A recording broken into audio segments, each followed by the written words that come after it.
Yeah, we're good. All right. So I'm sitting down talking to Herman Herrera at the Collecticon Houston 2021. He took second place at the Metazoo constructed tournament on Sunday. He lost to a Magic Pro. Hard to beat. Yu-Gi-Oh loses again.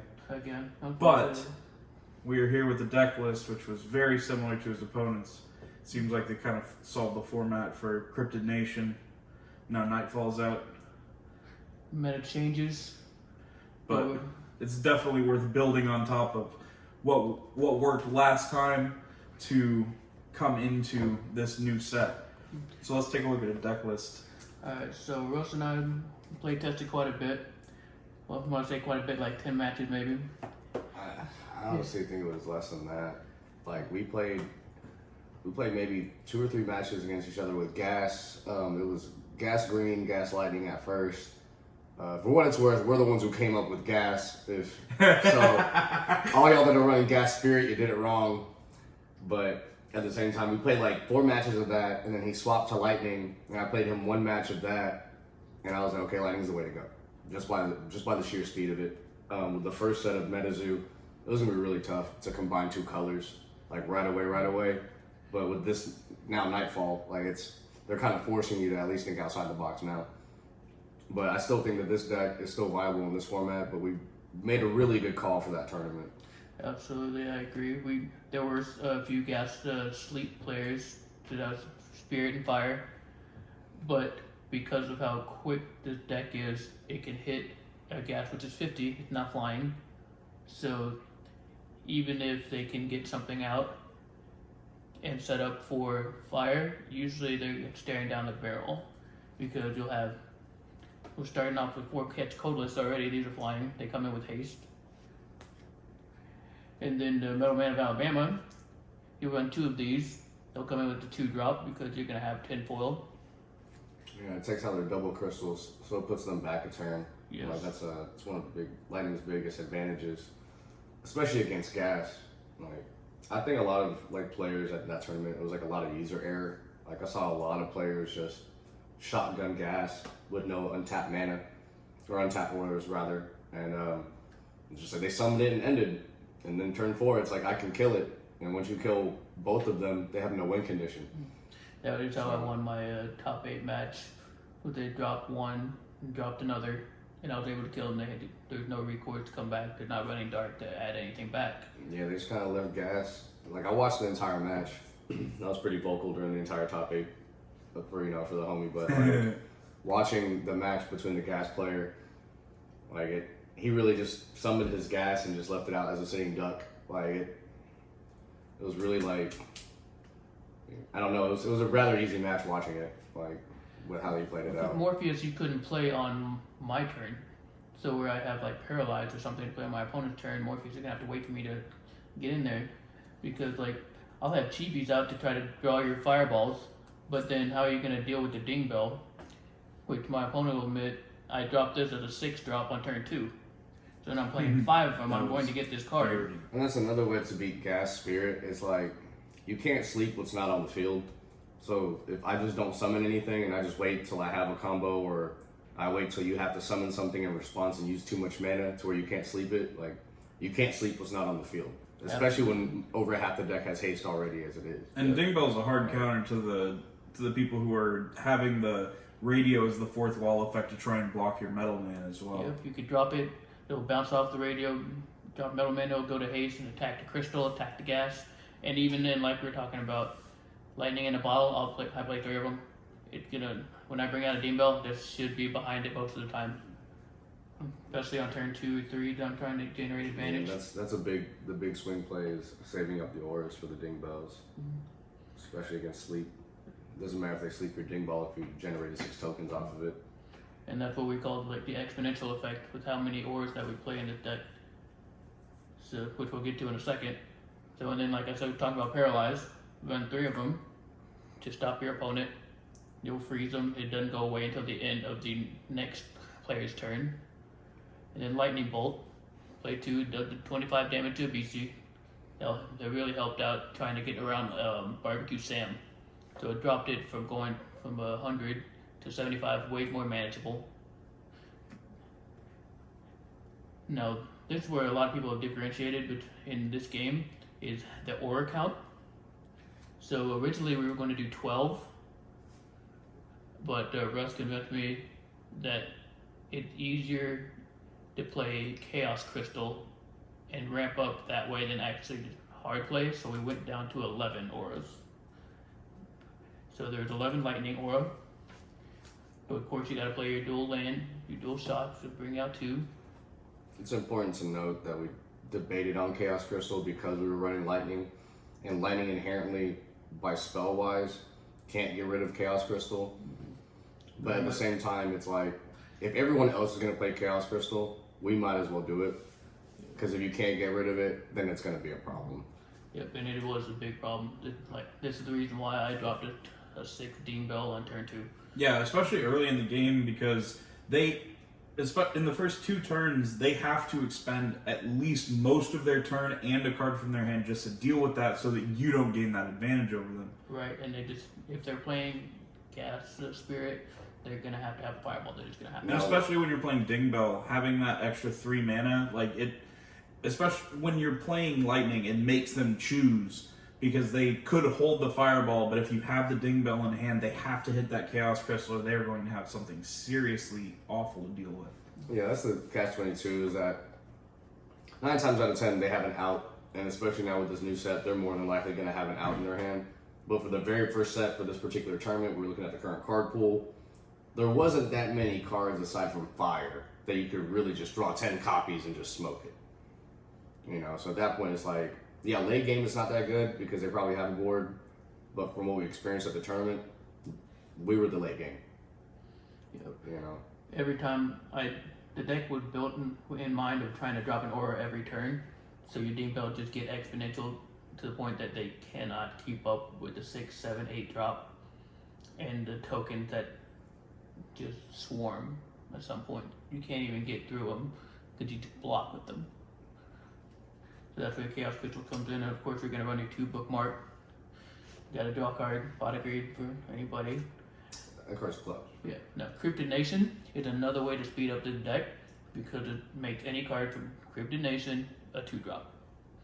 So, staring at a Quetzalcoatlus turn 2 without having to do any extra ramp, or even just being able to have a ramp, play Cryptid Nation, drop Quetzalcoatlus, be able to lead 2 up for Paralyze, Lightning, and a Lightning Bolt bookmark. You're already just so far ahead of the game by making a turn 4, turn 2 drop. Makes me wonder if Nightfall's going to get one. I'm curious to see that myself. Because that card right there, it got us out of a lot of situations. Again, to gas players, there was quite a bit of gas players that weren't playing this card. That card is more important to them than us. Absolutely. That's a combo opener, but that's why it's important that Nightfall gets its own version, because that's just for Cryptid Nation. Yep. So. Because they could have easily just had Cryptid Nation gas Piazza Bird and started firing with their free spins. There's a lot of stuff that they were able to do. It's just that I don't think it was its time yet. Just wasn't time. Nope. In Power Up Red, it's widely considered a staple in the deck. You have to have this card in your deck. It creates problems for everybody else. You can't deal with the 190 cats flying and swinging at you, even in a mirror match. You're gonna have to paralyze. You're gonna have to lightning bolt it. I think that card may get power crept out. Yeah, it's got to. It's got to get at least rotated out because there's just a lot of stuff in this new set that spreads a lot of damage. And now if that does it give you LP too? Yes, it does. 100 Okay. LP, Yeah, it's 100 attack and LP. Okay. It's gonna get hard to be creeped out, but it definitely there are answers to this card now, especially with The fact that it doesn't go away is what's Yes. so powerful about it. Yeah. No.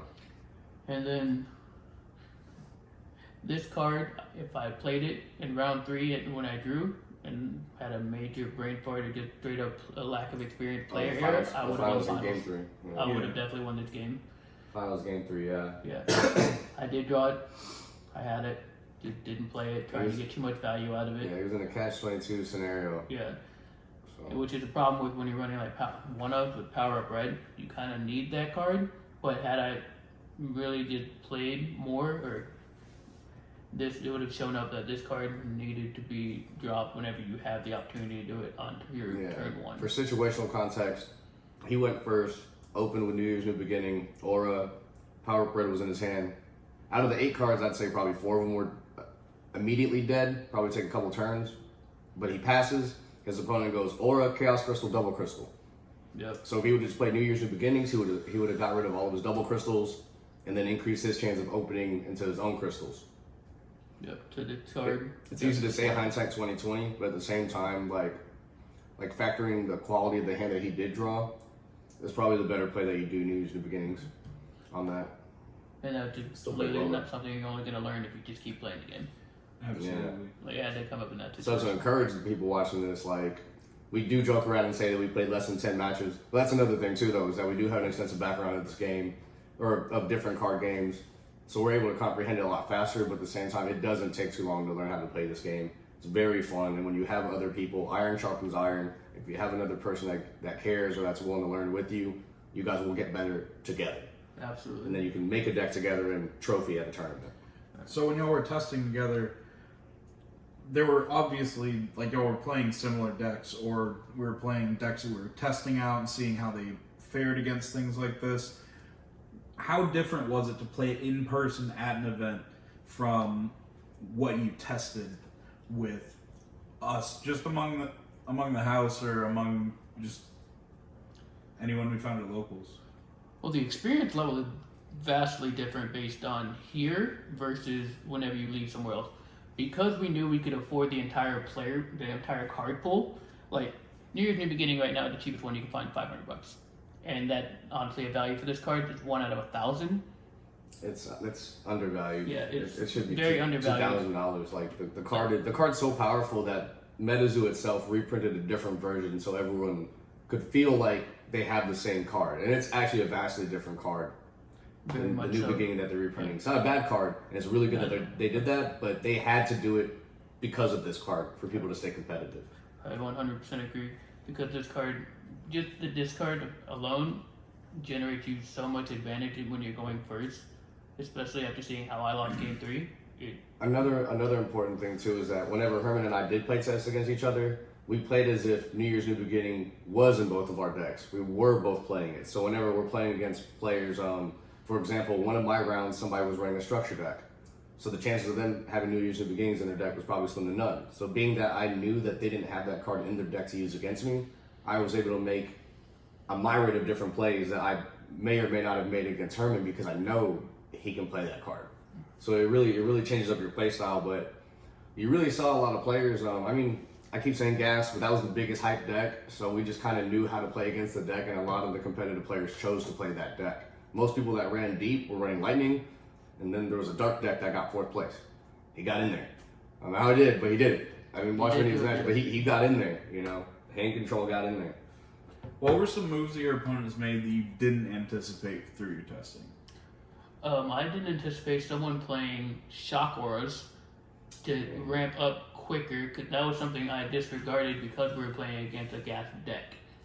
Like what we started out playtesting with, it was way too easy to give it a shock aura for him. But because of how the bracket broke down, he was able to play against a dark deck, and for our semifinals with Switch, I don't think I would have been playing him in the finals. So that was specifically for the finals match. Yeah. So what were the differences between your deck and your opponents in that match, and what did those differences really do to change that game in his favor? So for me, I'm not drawing as much on trying to build a curve as he could. He could build a ramp very quickly, but it wasn't consistent. He was gonna have to mulligan at least once every game, possibly. Which is another reason why New Year's New Beginning is important, because if you start off with it and they choose to keep their hand, you're going to get rid of a lot of things. Super important. It's Yeah. that was super crucial too. It was game 3 in the finals, and his opponent chose to keep his hand, and he opened with, we call it crush card. That's basically what it is. It's going to crush your soul. But New Year's New Beginnings, the guy was a great player, man. I watched the entire match. You know, guy's a good player. His deck was good. I don't know how he beat him 2 out of 3, but it's really tough to know how that game could have gone, because we easily could have said, well, Herman won, but then again, would it have been at the expense of New Year's New Beginnings? But at the same time, why would we run it if we weren't planning on using it? Yeah. So it's more so like the guy's deck did what he was supposed to do, but He burned his hands, pushed all in, able to set up. if anything, his deck was Yeah. a good counter to New Year's New Beginning. Had we just shotgun it. Yep. If you play it at any other time, that he ramps up, he's gonna have 3 or less cards. So I was able to play one match because I had to get back to the table. But what was it like to be in a tournament and play Metazoo? Like, feel like you were a competing caster in this game? It was a lot of fun, and shout out to Rocky Mountain Collectibles and Frank. The whole staff, Yeah, the whole staff, everybody. the whole The staff. judging staff was super competent. They didn't overjudge anything. They made sure that they were on top of the game though, without really interrupting the game. So they allowed us to play. They allowed us to make mistakes, to get together and learn the game in a competitive environment. I mean, and it didn't cost us anything to enter. It was free. So big time shout out to Ellis and Rocky Mountain Collectibles and their entire staff. The way that they did the tournament with controlling the fourth wall effects, was you had a list of approved fourth wall effects and you chose 4. You can only do 1 of each, and you had to make sure they're presented so that your opponent knows what's live and what's not. And that helped really shrink down what could have been the world's shortest tournament in history because of Killer Clown, which is a card that said at +10 attack for every balloon in the room. That was. It was on great- order. yeah. It was an Amazon card. Oh yeah. It was getting blown up. Had We wanted to hundreds appreciate of balloons. They were gonna be there. Yeah. But playing against people who enjoy the deck, Frank, the tournament organizer, said it best. It was probably one of the best sportsmanship tournaments I've ever played. Everybody was very nice, very trying to win without a doubt, but not trying to win and just being rude or being over competitive, getting upset. It Yeah, I was a see great nobody got environment. shit. Yeah. So in the games you did play, what was the best card, the most impactful card that you were able to use? Every time I played New Year's New Beginning, my opponent 100% lost. Lighting in a bottle. Yeah. Lighting in a bottle. Most players didn't even realize that the card existed. It made it honestly, like psychologically, whenever I would lighting in a bottle, a ding bell, an attack, they'd still have a good board, a decent looking board, but the fact that ding bell got a hit in and I got tokens, it shook them. It shook up their psyche, to where it's like, hey man, this isn't that big of a threat, but they zone in on it. The lightning in a bottle, it puts more damage. You can run multiple copies. New Year's New Beginnings was great. I drew it opening hand like 2 or 3 of my games, but I ended up not having to play it due to how fast this lightning deck is at getting advantage. But to say I didn't need it, I wouldn't play it in a single tournament without it. Absolutely not. Absolutely not. Yeah. No way. But second one would No definitely way. be the Ding Bell for me. Yeah, I mean it's Ding Bell Lightning in a bottle, Yeah, one of the two, and then Cryptid Nation, man. Cryptid Nation was the card. That one opened up. Cryptid Nation lets you keep subpar hands because they become good hands, depending on how you curve your deck out. Like statistically, you should draw XX within your next 2 draws to curve out the rest of your hand, to where by turn 2 you're looking good with the Quets. Absolutely. I agree. So it's a few cards, but it's a good combo deck. Like Lightning really synergizes with each other. It's just dope that you were able to face a deck that probably didn't run these. Probably didn't run. It did. It did. It ran the Chibis. It's nuts that the dude ran so many different cards and both strategies worked.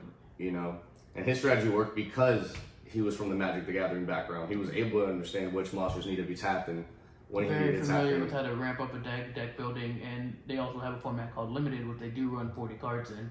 So it's a very similar setup. Okay. Yeah, so he had He had a foot in the the door experience already. over us. Yeah, he already had a foot in the door. Yeah, The yeah, experience that we had was a little bit of Magic, Yu-Gi-Oh, Pokemon, and then the Hearthstone. The Hearthstone aspect was really what helped us, put 2 and 2 together with this game, essentially. Yep, and you always had to, in Yu-Gi-Oh, you had to focus more on balance if you couldn't really rush them. Another thing with Yu-Gi-Oh is with ban lists and such, like we constantly had to worry about if the card was going to get axed or if it was going to go from 3 to 2. This game just tells you off the rip how many copies you can run, and I say this jokingly, but it's also kind of obvious that any card that says you can only run one of these in your deck. Probably should be right. Yeah, no, it's not should be ran. You gotta read it. You might as well Yeah, take the time to read it. Like at least read the card. You know, they know something that It's we worth don't. the You know, 2 minutes to read it and the 5 minutes to mull it over for sure. Yeah. You know. What do you think is an underrated card in your deck? Absolutely, Cryptid Nation. Absolutely. If you leave it out to your deck and you're running anything from Cryptid that's a 4-drop plus, you can't stress enough on speeding up without having to use mana. It depends on how people are going to use Cryptid Nation after this set. If people are who don't already have the cards, if they're going to pony up and collect them, or if they're going to wait till December. You know, Yeah, I think Cryptid Cryptid Nation's Nation only in Spellbook, so we know that they're reprinting Cryptid Nation the set. We don't know if they're reprinting Spellbook, the theme decks. That's a good point. Yeah. It'll definitely be in more demand as second edition come out because everyone's going to be able to get the Pyasa birds and such. We're going to see a lot of new players coming in. I've talked to several players that I've used to play with in Yu-Gi-Oh! They're all super interested, just comparing it to Magic. We've got a lot of extras and stuff too, so don't be afraid to DM if y'all are trying to look for certain cards. We've got quite a bit. Yeah, we do have stuff. We're players and we got everything right now. What was the most clutch play that you made? Dingo Lightning in the bottom. Yeah, you can. 6-drop Dingo. Every time we did it, it was like magic. It was like magic. It's funny to say like a caster thing, but it was like magic because your opponent was just like, he just did that. I'm like, yes, bro. Like, yes, I just did it, and then you play another one. Yeah, I did it again. Like, and that's funniest thing is to double lightning in a ball an opponent, man. The worst part is they don't scoop after you do it. No. That's the worst part. Is that they hadn't. It wasn't. They weren't experienced to know when they were behind a lot sometimes, or they're trying to play out of it. But the funniest look I definitely got was when a judge comes over. You have an 8-drop ding bell, and they're making sure that spark token is not damaged on the ding bell. Yeah, because they had the experience. And your opponent has 3 mana. Yeah. To your 8-drop. That's something that new players definitely need to know. And it's not like you're supposed to know when to give up. I'm not saying that you should give up during the match, but it's more so like know your deck. If your deck can't handle a certain field complication or a certain game mechanic, and you know you more than likely can't play your way out of it, it's better just to scoop and go to the next game. That way you don't go into overtime. Yeah. That way you don't lose the game in something that you can't control. You want to be able to control your own fate. And if you know that your fate is going to lose this game and you got 2 more games to do it, it's all right. Just try the next 2 games, but don't drag it out unless you're up a game. I recommend that if you're up a game, you can drag out the second game because then you can see what their deck has, all the cards in their deck. That one. If I won the first game, the second game I'm more likely to scoop if they get too much ahead of me. If they killed my crystal, and then I can't catch up after they. It depends how much cards you want to see. Yeah. First game you could have just landslided them. They could have to scoop. With 50 minutes in each round for 3 games, especially if you're playing against a more control-y deck, that really does become.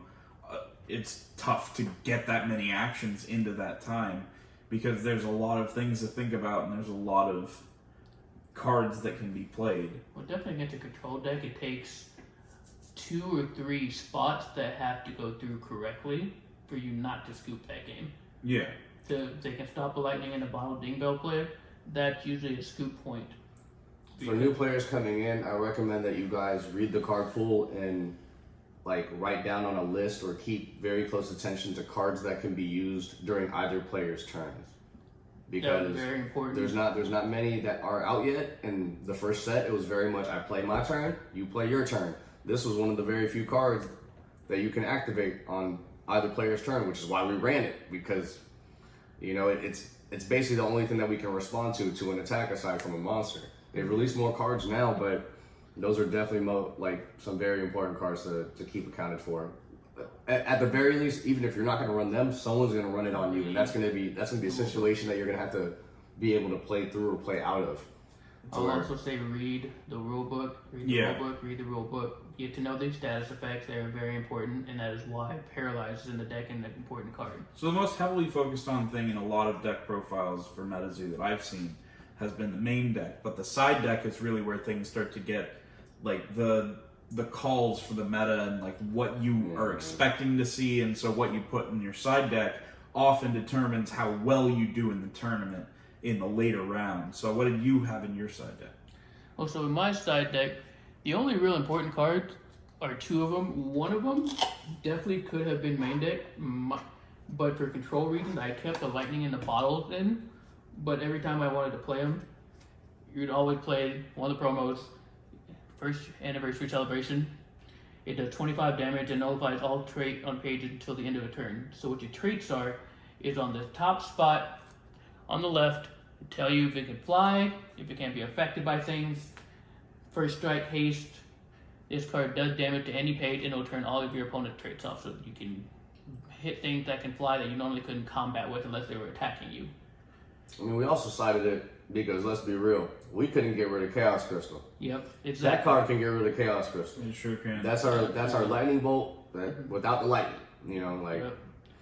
it was our card that got us there. Because the only deck that we were honestly worried about was the mirror match, and the only people that honestly we were worried about playing in the tournament was each other, and we ended up playing each other the round before top 8. Mm-hmm. Wasn't really much of a match. I kind of had to run back to the table at the tournament, handle some things to help people. So this man went and got the trophy. That's kind of how that went down. Yep.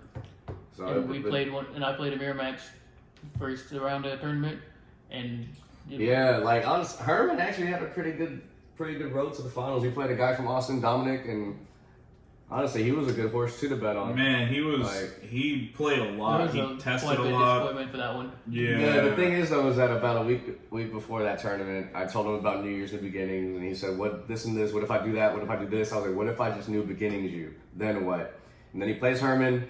Was it game 3? I'll go to game 3. It was something like that. It was game 2 got locked Game up. 2. It was one of them games where Herman New Year's New Beginning them, and I just saw the look on his face, and he. I went from a told you. decent board control presence where he could come back from to 7 more cards and then a 3 Quetzalcoatlus and a 7 Ding Bell on my field to which with like 20 tokens. He had 0 chance to come back. Yeah. Off one card, man. Yeah, off of New Year's New Beginning, because after I played it, I dropped 4 cards out of my hand. And drew 7. Yeah. Well, no, after I played it, Oh, you I mean played you 4 cards. played 4 cards Now straight I out had of 3 your left. hand, yeah. So I ended up with 2 paralyzes and I think a lightning in the bottle. And just set up to where I killed him in 2 turns because of it after that. Yeah, cards are. Yeah. So first anniversary celebration, get rid of the Chaos Crystal, turns the other stuff off. And the other one... That's the answer to There really wasn't much. I think it's the answer to Grim Reaper. I'm not 100% sure, but it does. Like, speaking for the format that we played in, it's another important thing in this video. The format that we played in, the cards that were legal at the time, there really wasn't much for us to side deck aside from that promo, maybe extra lightning in the bottles. Yeah. For the gas players that were playing the Sleep, the Morpheus. And there just really wasn't much that we needed to side deck because of New Year's New Beginning and because of like just generic side deck cards if we were going to go first anyway. Yeah. I don't know. I agree. The deck itself, main deck was already built very well, not to be biased or anything or toot the horn, but it was It was a worked deck that so we well. it was a deck that we were going to ride or die with. Yeah, like very it's, much. in our opinion, it's not saying that the deck was flawless. It's just that with the time that we had, the time frame, and the card pool that we had, especially for that tournament, we were going to stick with it. If it didn't work, it didn't work. But if it worked, it was going to work how we thought it did. If we were correct in our meta call on how cards worked. And yeah, I mean, there was a couple of rules we didn't know until like a few rounds in the tournament, and we thought we knew it all. Like, Yes, absolutely. And so it we were made still the learning deck during that. even better because, like, the combat between flying, that was important. Yes. Yeah, You that's couldn't attack a flying creature if you didn't have flying, but a flying creature could attack you, and you could block with the creature that did not have flying. yeah, that's That just, was very important. that was a big rule for us. Like that don't happen in Magic. Yeah. You know, that don't happen in many other games. You gotta have Like, reach. That's just that was something that Complete Threw us misunderstanding, off guard. but that made Ding Bell even stronger with the token generation. 'Cause you Yeah. blocked everything after that. Block it. Yeah. So, now that we've opened, what is it, 7? what is it 7? Is it 7? 1, 2, 3, 2, 7. I opened 2. You opened 3. No, Terrence opened one. One. Yo, so it's 7 It is- 7 in the house. Yeah, 7 in the 7 house. boxes of Nightfall. What are your favorite cards so far? Index. Of course. I'm it's searching my Index. Ding Bell. Yeah, probably Index, and then what's his name? Should we even mention the other one? Yeah, I mean, I don't know if I want to mention the other ones. Yeah. I kind of there's secret defeats the spice. purpose of us having the edge. If there's secret spice. I'll say ding bell, and I'll say index. I'll definitely say dampen. Oh no! You're right. Keep an eye out. Keep we an can't eye tell out them for about some that monsters that you can put in every deck. Keep an eye out for the Yeah. colorless cards. You know, like 4 drops. I don't know. Good bad guys. Guys that can be good. A guy that can be bad. I don't know. He might look like a wizard. May or may not have a scar. Could be We can't famous. quite tell you. Yeah, but if there's a card that I kind of like, there's a lot of other cards I think are gonna be that are slept on. But like, I'd have to talk to you about it with the deck. I can't just say this. It's good because of this. There'd have to be a specific color and deck around it as to why I would think that. But standalone, the wizard, that dude.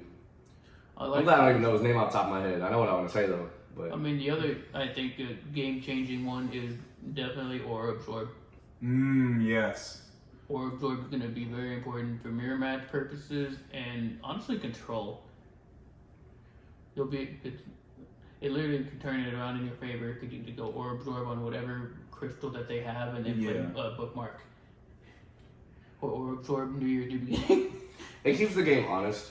Aura Absorb New Year, New Beginning is dirty. I mean, I'm going to use your aura to cast my stuff. Yes. I thought it destroys it. It does. It does, and It destroys it, and then you get an aura of that color. Yeah. Yeah, dude. It's not balanced, it's dumb. You could have. It generates an I've aura. been roasting Gas this entire video, but now Gas just got good because you ain't even got to Well, have fire orders. No, you have to have the page. You have to have the page. Yeah, Gas says that you have. I'm talking about to summon him though. Oh, to summon him, yeah. Yeah, you can mess around and summon him without the fire now. Yes, you need 2 colorless and 2 flames, man. You can literally do a swing on I turn 3, take your crystal, swing, drop gas, dude. Oh no. Yeah. It'd be nuts this So, way. you're gonna have to be more aware of what you're playing. Oh, what's that? All right, I'm gonna give them some game that I just thought of. The brain control, the spirit card. Oh, possession. Yeah. Possession. That would be nuts in the mirror match. Or absorb. Possession's awesome. Yeah, or absorbers. Take it. You know. There's not enough creatures that tribute those, or that. This deck is going to be upgraded based on the final match I played, and because of how the deck is built already, there are going to be new cards in here. Yeah, there's got to be new cards. However many new cards there are, that remains to be seen, but I know for sure Index is going in here, because I get to search my Dean Belt, even though it says that can be the only non-Aura card you play. That's fine. It's the best turn 1 you can have in the entire game. I disagree. It's still definitely dual crystal kick into New Year's New Beginning. Yeah. That's still the best one. That's everybody's first one, right? But they're going to be staring down the bottle if I search my Ding Bell and they're looking at 6 mana, they can only kill 1. So it just remains to be seen how much the aura absorb does. yes. Yeah, there's a lot of cards, and it's going to zero take cost. a lot of. I feel like the game just reset again. It's going to take a lot of testing and just like looking at what people are playing to build a deck that's really good. Yeah, really, that's what it's gonna be. So whatever deck that y'all decide, internet, to build or hype up, I'm just gonna make the deck that beats that, and then You will lose. you guys will be doing the testing for us. Whatever deck y'all talk about the most, I will think of the opposite deck, and then I'll share it with y'all, and then we can figure it out from there. You know what? If it has to be at the tournament, so be it. If I think y'all's deck is bad, and then y'all decide to 2-0 me out the tournament, it wasn't bad. I was Literally. bad. But that being said, it's like it's a lot. Like I said, it was a lot easier at the Collecticon tournament because we knew which decks were going to be hyped up.